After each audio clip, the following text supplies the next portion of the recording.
किताब माननीय विदेश मंत्री डॉक्टर जयशंकर ने लॉन्च किया, लोकार्पण किया, टीपू सुल्तान दी सागा ऑफ मैसूर इंटररेग्नम।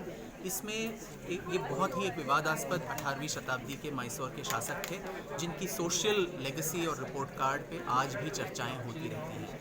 इन्होंने हिंदुओं और क्रिश्चियंस पे जिस तरह से बर्बरता दिखाई अपने राजकाल में, उसके बारे में मैंने तथ्य पेश किए हैं। साथ ही उनके राजकाल में बहुत सारी प्रोग्रेसिव चीज़ें भी हुई। उन्होंने मैसूर में जो रॉकेट्स टेक्नोलॉजी थी उसमें बढ़ोतरी करवाया, मैसूर में कल्टीवेशन इंक्रीज़ किया, सारे किसानों के लिए इंटरेस्ट फ्री लोन्स दिए, ये सारी चीज़ें भी हैं। पर अंततोगत्वा उनकी जो लेगेसी हमें अगर देखना है तो उसमें उनका जो सोशल रिपोर्ट कार्ड है वो बहुत ही एक ट्रबल्ड रिपोर्ट कार्ड है।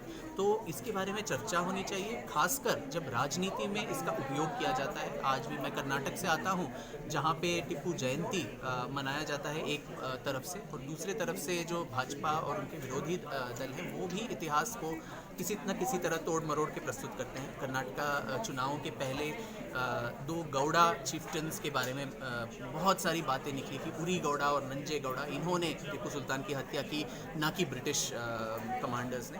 तो इस तरह इतिहास के साथ जब छेड़छाड़ होता है और आज की राजनीति के लिए उसका इस्तेमाल होता है, तब मुझे लगता है कि एक इतिहासकार जैसे मैं हूँ उनका दायित्व बनता है कि इतिहास के तथ्यों को पाठकों के सामने प्रस्तुत करें। सर, टीपू सुल्तान का जन्मदिन भी है, कल मनाया गया। इतिहास में देखा जाए तो जन्मदिन भी है, और एक सामाजिक तौर पर बहुत बड़े एक फिलोसफर भी आपने जो बताया वो भी रहे हैं। तो कैसे देख सामाजिक परिवेश में उस समय के दौर पर आज जो है समय, उसको क्या देखते हैं? देखिए, ये 18वीं शताब्दी में जो कांड हुए उसको हम आज के स्टैंडर्ड से हम जज नहीं कर सकते, और उस समय में बहुत सारे राजा क्रूरी थे, ये तो माना जा सकता है। परंतु जो जंग में जो क्रूरता दिखाई जाती है उसके साथ साथ जब एक धार्मिक एक परिप्रेक्ष्य से किसी पे अत्याचार किए जाते हैं, तो यहाँ पे हर वक्त उनका जो मैनिफेस्टो था वही था कि काफिरों का निर्मूलन करना है और यहाँ एक इस्लामिक सल्तनत की स्थापना करना है। तो उस परिप्रेक्ष्य में हमको देखना चाहिए कि कुछ लोग ज़्यादा